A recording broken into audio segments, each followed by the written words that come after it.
Welcome to The Healthy Advisor, a podcast from WealthManagement.com focused on advisors' personal well-being and healing.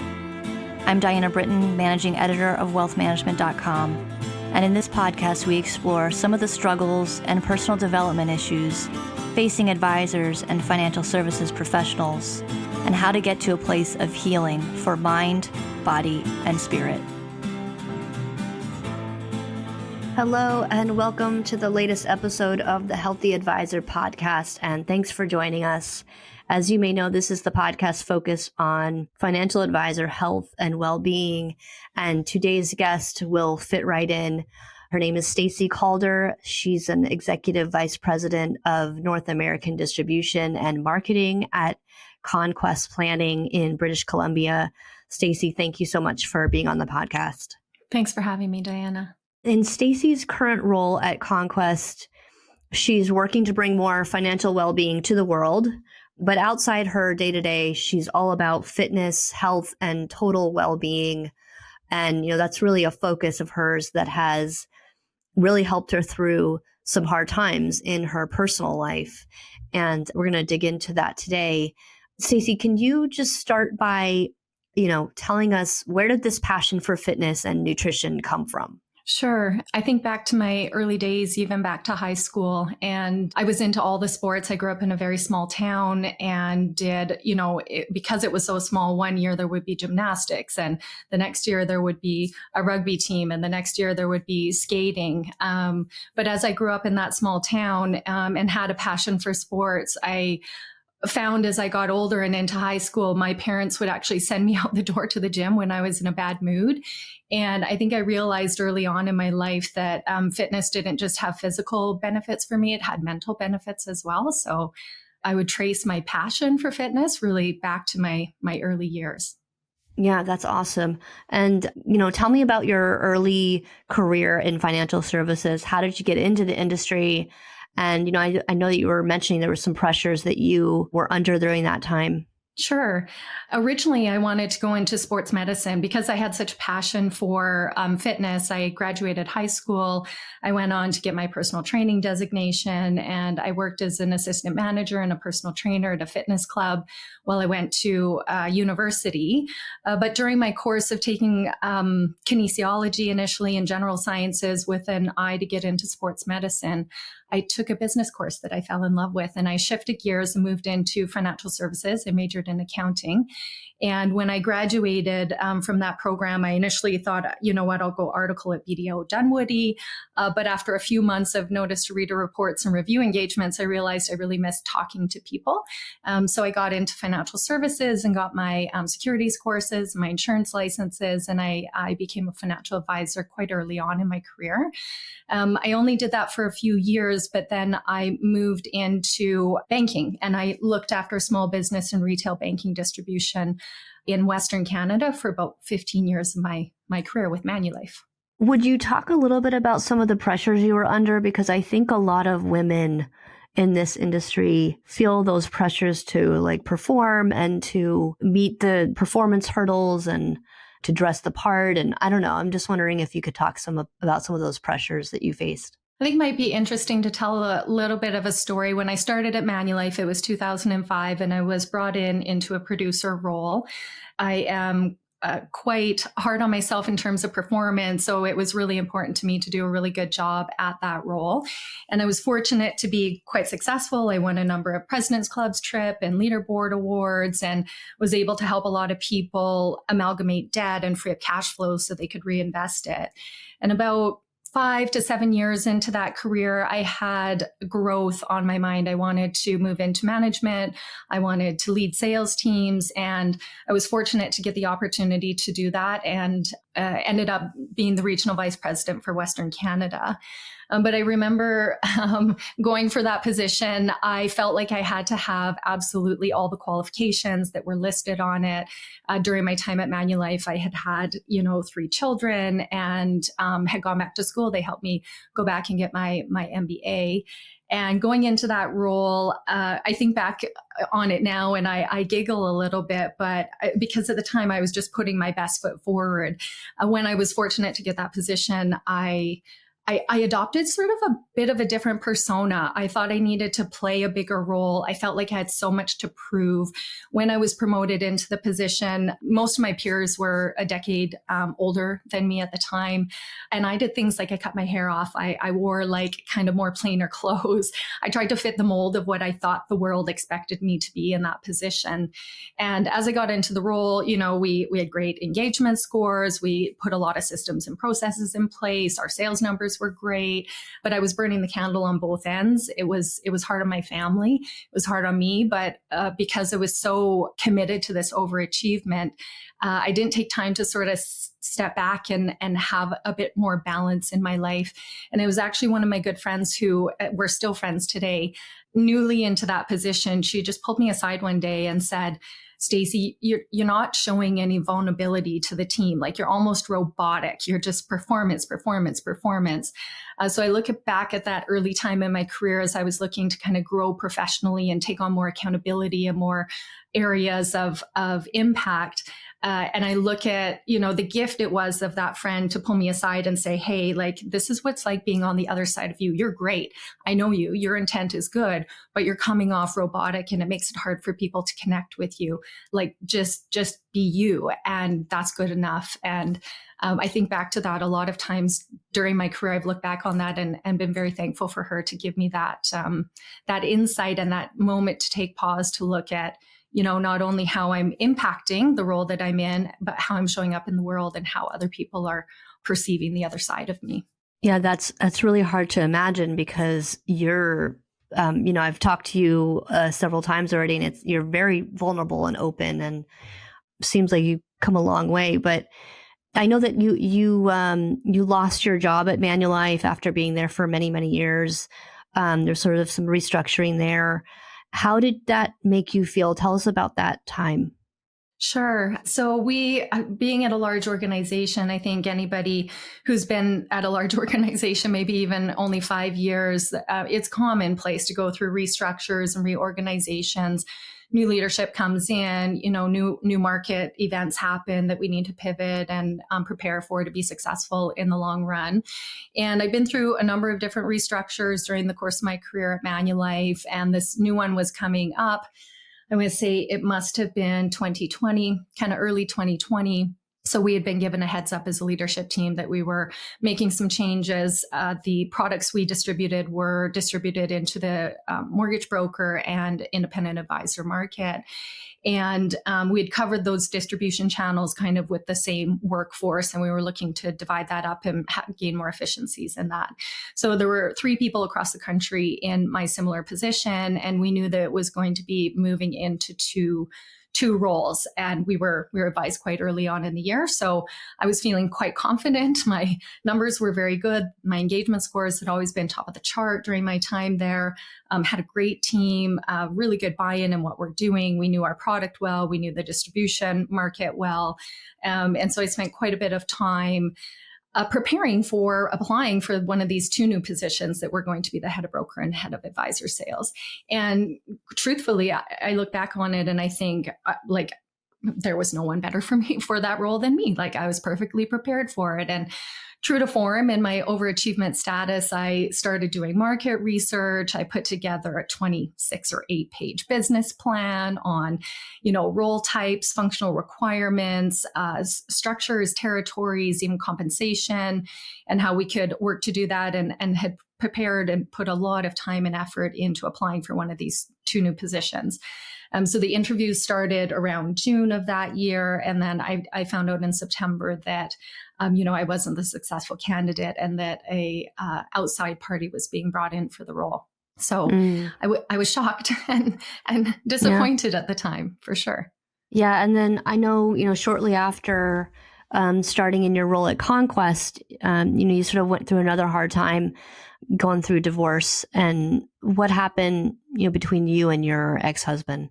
My ex-husband is a wonderful human being. He's a fantastic dad. And we got married very, very young. And we were married 17 years and had a great marriage. But we grew apart over time. And as, I continued to grow in my role and expand educationally and continue, with fitness. And we spent a lot of time, hosting friends and family, and we built a really good life, and we, built houses, and we moved locations, and we kind of built that together.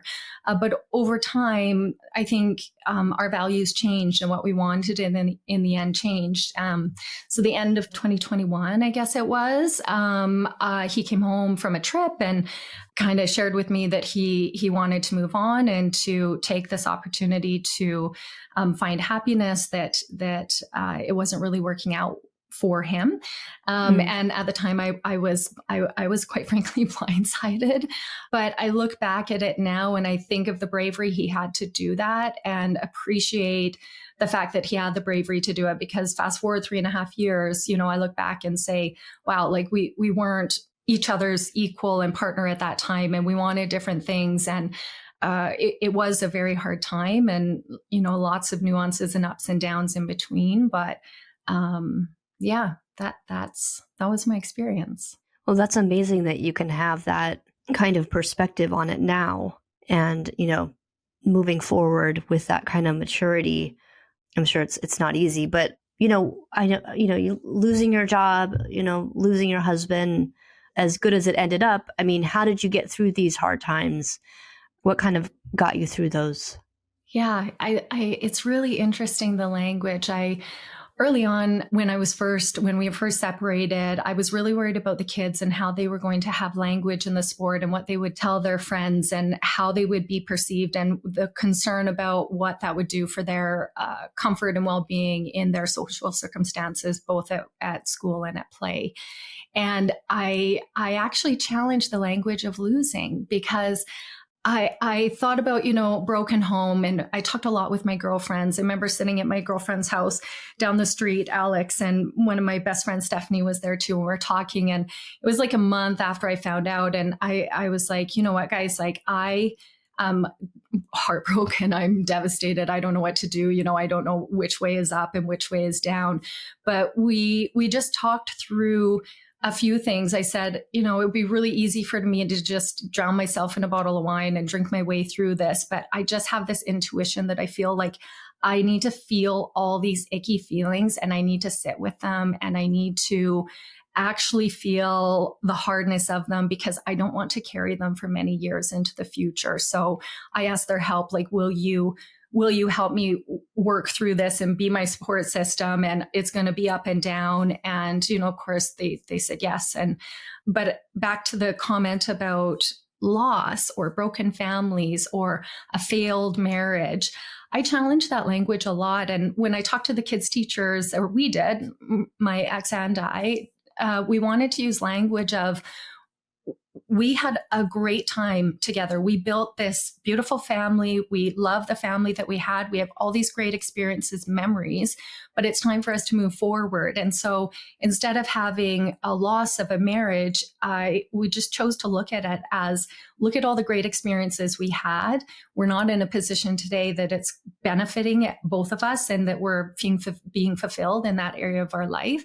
So giving us permission to move forward and not have a broken family, but to have a family that just looks differently, and the opportunities that's afforded the kids, and how they've been able to grow and learn resilience and adaptability, and how they see this amazing co-parenting relationship between my ex and his fiance and I, and how we parent them together, and how we talk openly about everything.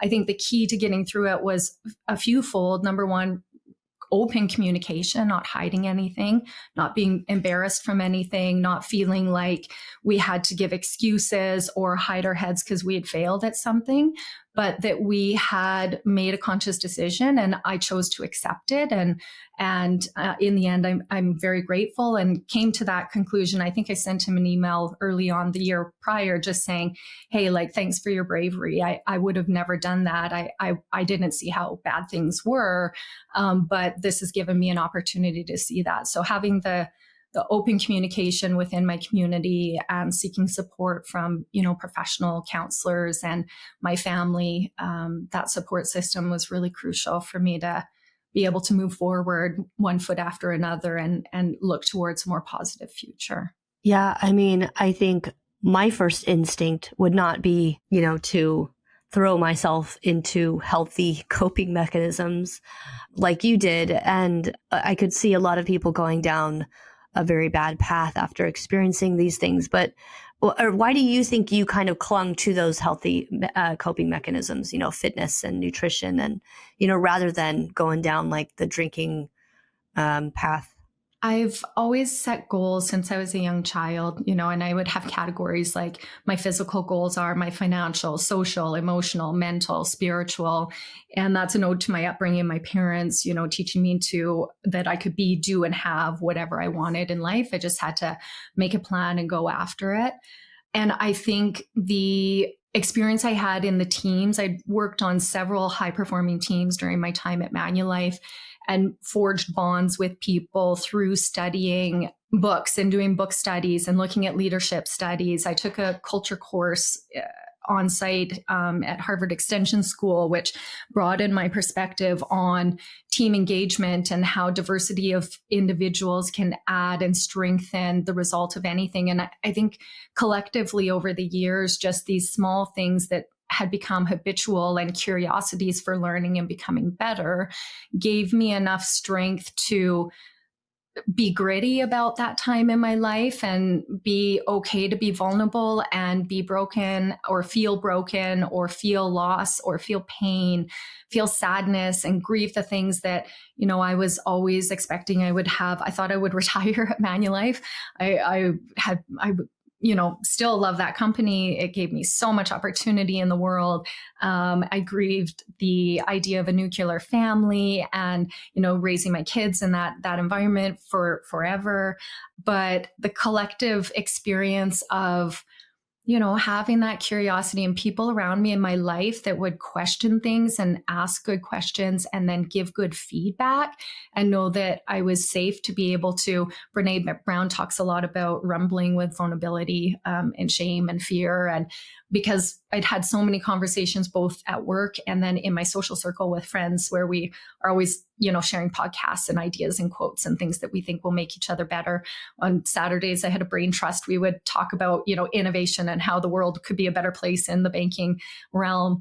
I think a collective of all those things and a really good support system gave me the strength I needed to, just work my way through. And I had people to reach out to when I needed to during those hard times. Yeah. And I mean, what was it about the fitness and nutrition in particular that helped you get through those tough times? I think over the course of my life, when I felt the most frustrated or angry or, even sad, the ability to go out and move my body gives me such a natural endorphin. Like the high I feel from it, the physical feeling of my body flooded with energy is so rewarding to me that it has helped me overcome, great frustration or great periods of anger where I couldn't reconcile whatever the situation was. From a food and nutrition standpoint, it's been a lifelong pursuit of mine. And I think I still get better day in and day out because the more I know, the more I realize I don't know, and the more I learn and the more I read about it and the more podcasts I follow relating to it. So I would say I've certainly not been perfect during my life, and not to say I never had any wine during my separation, but I think it's a matter of balance. And I just know that feeling of how I feel. And that makes me feel good. When I eat good, I feel good. When I sleep good, I feel good. When I exercise well and I'm getting that movement, then I sleep better. And I also want to eat better. So it's this virtuous circle of repetitive behavior, small choices that we make day in and day out, even from hydration or recovery or taking supplements as we get older for things that maybe our bodies don't produce anymore. All of those micro activities that we do on a daily basis, for me, it just makes me feel good. So I've just been fortunate to always have that perspective that when I'm not doing it, I feel like crap and I know exactly what I need to do. So I choose to change my behavior. Yeah. And that's not just anecdotal. There's research that shows that being active releases chemicals in your brain that make you feel good, boosting your self-esteem and helping you concentrate as well as sleep well and feel better. And, research also shows that taking up exercise seems to reduce the risk of developing mental illness. It also can help in treating some mental health conditions like depression and anxiety. For example, for mild, moderate depression, research suggests that physical activity can be as effective as antidepressants or psychological treatments like cognitive behavioral therapy. It can also be a valuable addition to other treatment options. I'm not saying that you were suffering from depression or anxiety or anything like that, but just to kind of give some context here about what we're talking about.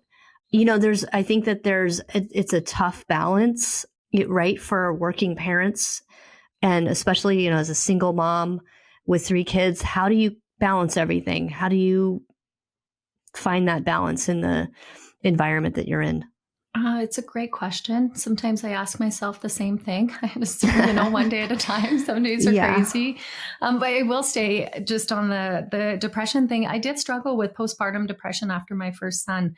I went back to work 6 weeks after, which I think is fairly common in some parts of the world. In Canada, where I'm from, we're very fortunate. You can take up to 18 months off when you have a new child. So it's really generous. But in my circumstance with my first child, I went back right away, and having that experience, I think, really opened my eyes to give me a lot more empathy, especially as a leader, to see people going through different scenarios and life circumstances and give them the ability to be vulnerable and be their whole person, like at work and not at work, and not have to hide pieces of themselves to show that they're going to be more effective to the organization. It was a terrible experience for me, but a wonderful experience because of that empathy on the back end of it. In terms of like balancing things, I mentioned before, but I do have such a great co-parenting relationship with my children's father and his fiance, and we communicate really well. We have a shared calendar. We go back and forth on things. We've both, chosen to just have great communication and put the kids first. And I feel very grateful for that side of it. I also have a mom and dad who live in the town here, which has been very wonderful for me because I do travel all over North America for work.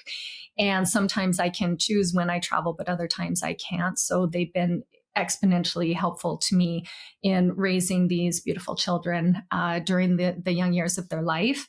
And then I think just having quality time. I think since my divorce, I have had the opportunity to get to know my kids better. And I actually value the time more preciously than what I did before, because when you have your kids 100% of the time, sometimes you can take it for granted, or my temper was a little shorter than it should have been, and super short in some circumstances over things that really didn't matter. So having that perspective and that learning and choosing to have quality time and be more intentional about the time that I do have them has been really helpful. And then just a matter of time blocking and setting up kids' events around the schedule. And I work for an organization who's incredible from a support perspective in terms of flexibility of work. If I need to pop out to see the kids' concert over the holidays or stay home with a sick child, I have complete flexibility and support to be able to continue to navigate successfully in my career, as well as be, the best mom that I can be. So I feel very fortunate for that. That's a great way to look at it. And I know that when you and I first spoke, you said something that I thought was really profound. You said you're leaning into the things I thought were weak before has become a strength in the end. Mm-hmm. What did you mean by that? Yeah, I did say that. I alluded earlier to the fact that when I got promoted to RVP, I cut my hair off short. I stopped wearing the bright colors and the skirts I would normally wear. I wore more plain suits and tried to kind of fill this persona of this junior corporate executive that was going to be so successful in this new career and onward and upward towards C-suite status, And I giggle a little bit because I just didn't know, I was young and was really trying hard and did the best I could. But I think of those times and I would almost bifurcate my life. Like I had a home life, I had 3 children. I never talked about them at work because I was afraid people would insinuate that would mean I'm not committed to my career at work. So I just never talked about it. I didn't talk about my home or personal circumstances.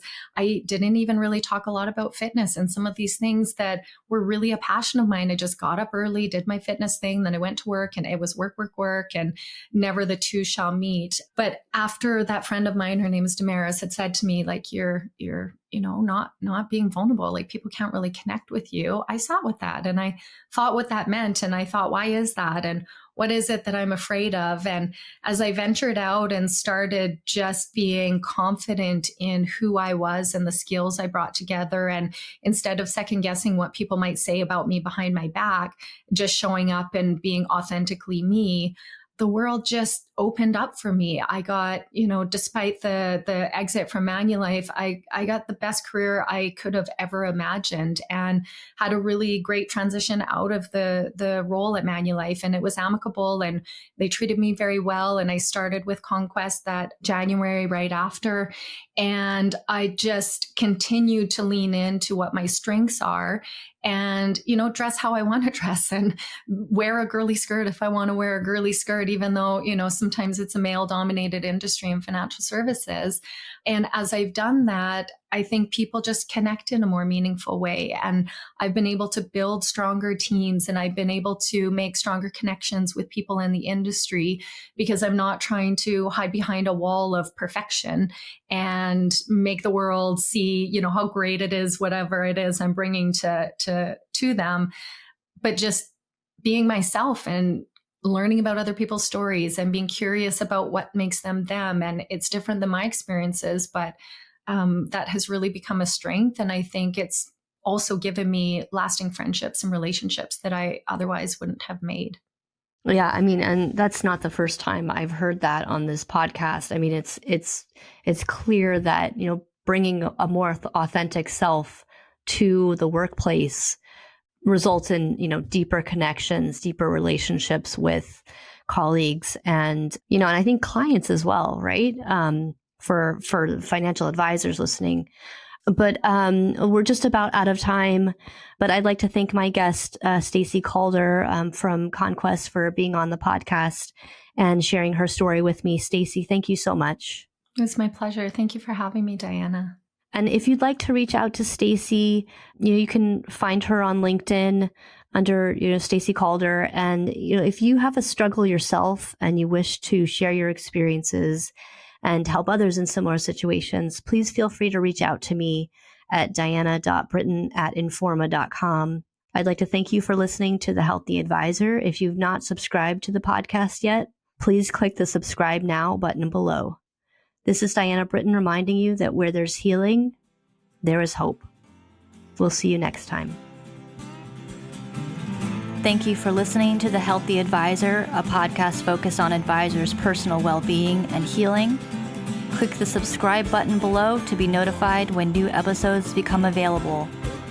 The information covered and posted represents the views and opinions of the guest and does not necessarily represent the views or opinions of WealthManagement.com. The content has been made available for informational and educational purposes only. The content is not intended to be a substitute for professional advice. Always seek the advice of your healthcare provider with any questions you may have regarding your particular situation.